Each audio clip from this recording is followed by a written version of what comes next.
तो guys welcome to another episode of wrestle world. तो guys आज की वीडियो में हम बात करने वाले हैं आज हुई मंडे नाइट रॉ के बारे में। तो आपको ये शो कैसा लगा आपने मुझे कमेंट सेक्शन में ज़रूर बताना है, और अगर आपको मेरी ये वीडियो अच्छी लगे तो आपने मेरी इस वीडियो को लाइक कर देना है। तो अब देर किए बगैर वीडियो को शुरू करते हैं। तो इस शो को स्टार्ट करते हैं टाइटस ओनियल, और वो यहाँ पर जो है एज ग्लोबल एम्बेसडर आते हैं और वो कहते हैं कि मैंने किस तरह WWE में वर्ल्ड टैग टीम्स जीती चैम्पियनशिप, और अब मैं जो है वो ग्लोबल एम्बेसडर हूँ और अब मैं जो है वो रिप्रेजेंट करता हूँ। और इसके बाद वो वेलकम करते हैं सबको, और शो की ऑफिशियल स्टार्टिंग हमें बेकी लिंच से मिलती है। बेकी लिंच यहाँ पर आती हैं और वो कहती हैं कि मैं जो है पिछली समर स्लैम में हार गई थी, और उसके बाद अब मेरी ये जर्नी एक रेलवे ट्रेन की तरह है और मुझे अब कोई नहीं रोक सकता। और समर स्लैम में मुझे ऑफिशियल्स ने कहा है कि आज के मैच में कार्मेला और बियांका में जो जीतेगा वो मुझे फेस करेगा। इसके बाद उन्हें इंटरप्ट करने के लिए बियांका बेलेयर आती हैं और वो कहती हैं कि ये तुम्हारी कमबैक स्टोरी नहीं है, ये मेरी कमबैक स्टोरी है जो कि पिछले समर स्लैम में शुरू हुई थी, और मैं तुम्हें जो है इस बार समर स्लैम में हरा दूंगी और प्रूव कर दूंगी कि मैं जो है वो रॉ वुमेंस चैम्पियन हूँ। इसी दौरान इन दोनों को इंटरप्ट करने के लिए कार्मेला आ जाती हैं, और कार्मेला के आने के बाद बेकी लिंच और कार्मेला मिलकर बियांका को अटैक कर देती हैं, और बियांका जो है वो मैन हैंडल स्लैम भी जो है उनको पड़ जाता है बेकी लिंच की तरफ से। तो इसका फ़ायदा उठाते हुए मैच शुरू हो जाता है कार्मेला और बियांका का, लेकिन बियांका आसानी से कार्मेला को यहाँ पर हरा देती। इसके बाद हमें स्ट्रीट प्रॉफिट्स का एक बैक स्टेज प्रोमो देखने को मिलता है जिसमें वो कहते हैं कि जेफ जैरिट हो या कोई भी हो, हम न्यू टैग टीम चैम्पियन बनेंगे। यहाँ पे उन्हें इंटरप्ट करने के लिए आते हैं MVP और ओमोस। तो स्ट्रीट प्रॉफिट कहते हैं क्यों ना हम दोनों एक मैच कर लिए जाए, क्योंकि MVP का मजाक उड़ाते हैं। तो इस पर MVP कहते हैं कि मैं तो रिंग गेयर में नहीं हूँ, मैं तो नहीं लड़ सकता, लेकिन मैं एडम पियर्स से बात करता हूँ कि डॉकिंस और ओमोस का मैच करवा दिया जाए, और वो चले जाते हैं। इसके बाद हमें फाइनली केविन ओवेंस का रिटर्न देखने को मिलता है, और यहाँ पर उनका सेगमेंट था KO शो का, जिधर रिडल उनके स्पेशल गेस्ट होने वाले थे। तो केविन ओवेंस आते हैं और वो कहते हैं कि मुझे पता है कि आप लोग सोच रहे होंगे कि मैं कहाँ था, लेकिन वो मैं बाद में बताऊंगा। और वो यहाँ पर रिडल को इंट्रोड्यूस करते हैं, और रिडल जो है वो इसके बाद रिंग में आते हैं। और अब हमें ये भी देखने को मिला कि समर स्लैम में रिडल वर्सेस रॉलिंस का मैच ऑफिशियल हो गया था, जो कि हमें पता था कि ऑफिशियल हो जाएगा। इसके बाद दोनों रिंग में आते हैं और केविन ओवेंस कहते हैं कि यार देख, जिस तरह से मैंने अपना दोस्त खो दिया सेथ रॉलिंस जो कि मेरा बेस्ट फ्रेंड था, और तूने भी अपना फ्रेंड खो दिया जो कि रैंडी ऑर्टन था, तो क्यों ना हम जो है वो टैग टीम बना लें एक। और वो यहाँ पर नाम भी बताते हैं ब्रो KO नाम का वो यहाँ पर सजेशन करते हैं। तो इस पर जो है वो रिडल कहते हैं कि यार मुझे पता है कि तुम जो है सबसे बड़े लायर हो और तुम जो है मुझे धोखा दे दोगे, और इस तरह से। तो केविन ओवेंस कहते हैं कि मैं जो है वो झूठ नहीं बोल रहा, अगर RK ब्रो एक अच्छी टीम थी, लेकिन जो ब्रो KO है वो बहुत अच्छी टीम हो सकती है। उसके बाद सेथ रॉलिंस हमें देखने को मिलते हैं, इन अटैक करते हैं पीछे से रिडल को, और केविन ओवेंस कहते हैं कि मुझे इसके बारे में कुछ नहीं पता था।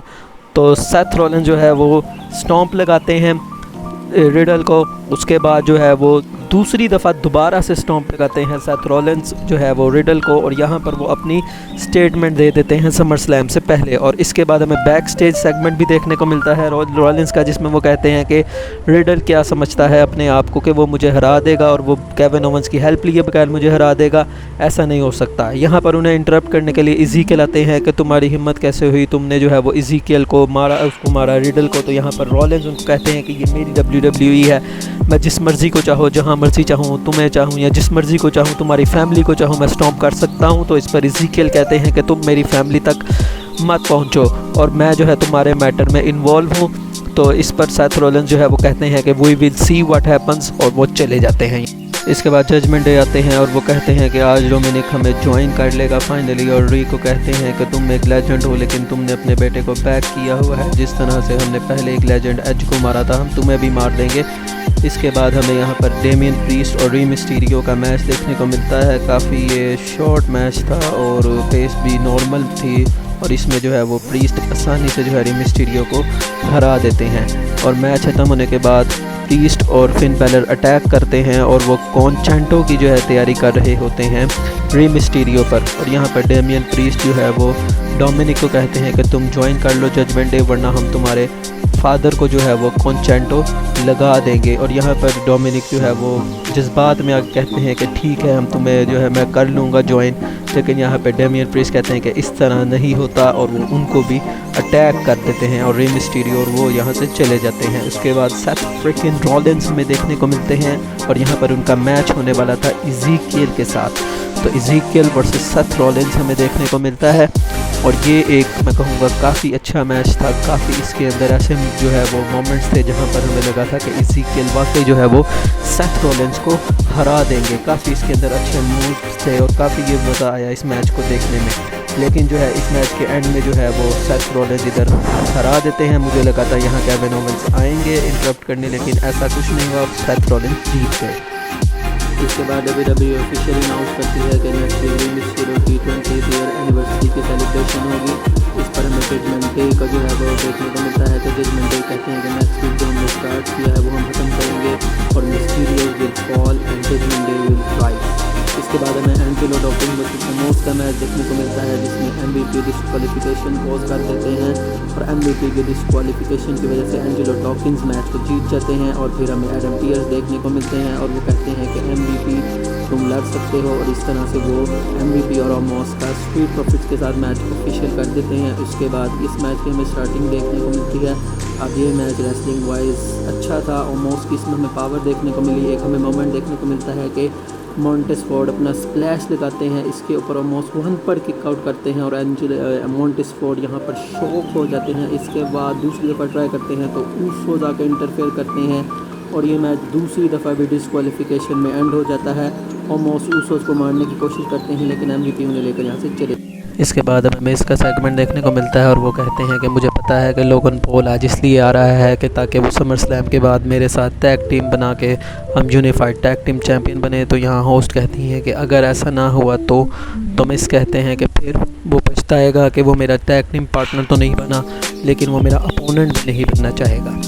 इसके बाद हमें थ्योरी और एजे स्टाइल्स का मैच देखने को मिलता है। थ्योरी आते हैं और वो कहते हैं कि समर स्लैम में मैं यूनाइटेड स्टेट्स चैम्पियन बन जाऊंगा और मैं अपना money in the bank cash in करके न्यू यूनिवर्सल चैम्पियन भी बन जाऊंगा और मैं youngest universal champion of all time बन जाऊंगा। और मेरे बहुत सारे दुश्मन हैं, सब मुझसे जेलस होते हैं, Bobby Lashley, Roman Reigns, Brock Lesnar और तमाम लोग रोम, और इवन के यहाँ पे वो नाम लेते हैं कि डॉल्फ ज़िगलर भी। और उन्होंने जिस तरह से मुझ पर कावर्डली अटैक किया तो वो भी मुझसे डरते हैं। इसके बाद एजे स्टाइल्स आते हैं और वो कहते हैं कि अगर तुम समर स्लैम में जीत गए तो मैं वो सबसे पहला बंदा होऊंगा जो तुम्हें उस चैम्पियनशिप से हटा देगा, तुमसे वो चैम्पियनशिप ले लेगा।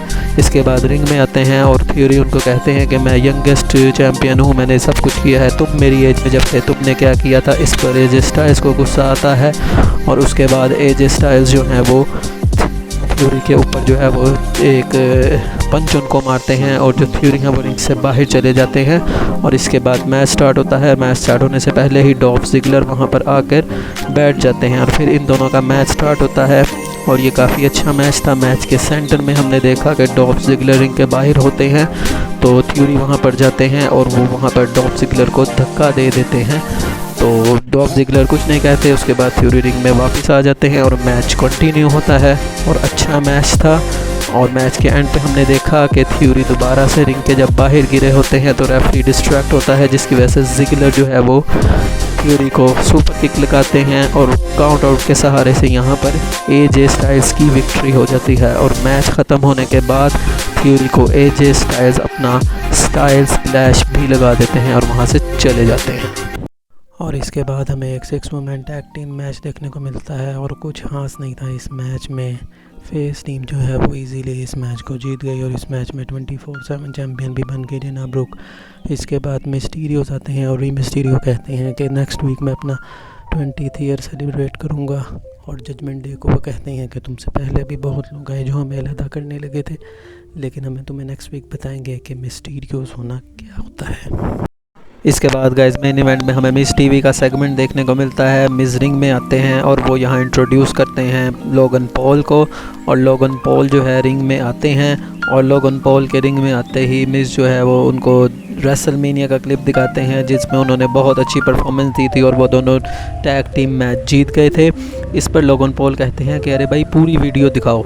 जब वो पूरी वीडियो दिखाते हैं तो मिस उसमें अटैक किया होता है लोगन पॉल को, तो ये देख के फिर लोगन पॉल कहते हैं कि मैं यहाँ पर कोई बातचीत नहीं करना है, या तुम मेरा एक्सेप्ट करते हो चैलेंज समर स्लैम के लिए कि नहीं करते। तो मिस यहाँ पर कहते हैं कि तुम अभी जो है रेसलमेनिया में मैं था इसलिए तुम्हारी परफॉर्मेंस इसलिए अच्छी थी, मैं वहाँ पर तुम्हें बैक करने के लिए मौजूद था, लेकिन अभी तुम रेडी नहीं हो कि मैं तुम्हारे साथ एक सिंगल्स मैच जो है वो कर सकूँ, इसलिए मैं तुम्हारे चैलेंज को डिनाई कर देता हूँ। इस पर लोगन पॉल को गुस्सा आ जाता है और वो कहते हैं कि मेरे पूरे करियर में सब लोगों ने मुझे ये कहा कि तुम ये नहीं कर सकते, तुम वो नहीं कर सकते, तुम सोशल मीडिया स्टार नहीं बन सकते, और आज मेरे 3 मिलियन सब्सक्राइबर हैं इंस्टाग्राम पे। तो इस तरह से वो मिस को मजबूर करते हैं और मिस को जो है मजबूर कर देते हैं एंड पे, और वो एक्सेप्ट कर लेते हैं। और इसके बाद लोगन पॉल अटैक भी कर देते हैं मिस पर और उनको धुलाई उनकी करके मिस को रिंग से बाहर भी फेंक देते हैं। और मिस यहाँ पर कम बैक करने की कोशिश करते हैं लेकिन नाकाम रहते हैं। और यहीं पर हम देखते हैं कि लोगन पॉल को चांपा ने बिहाइंड से जो है वो अटैक कर दिया, लेकिन किसी तरह से लोगन पॉल वहाँ से उन दोनों से भाग जाते हैं। और इसके बाद मिस कहते हैं कि एट समर स्लैम में मैं तुम्हें बताऊंगा कि मैं क्यों ऑसम हूँ। तो गाइस ये थी आज के मंडे नाइट रॉ। तो आपको मेरी ये रिव्यू कैसे लगा आपने मुझे ज़रूर बताना है, और मेरी इस वीडियो को लाइक ज़रूर कर दीजिएगा और मेरे इस चैनल रेसल वर्ल्ड को सब्सक्राइब भी ज़रूर कर दीजिएगा। तो मिलेंगे नेक्स्ट वीडियो में, तब तक के लिए अल्लाह हाफिज़।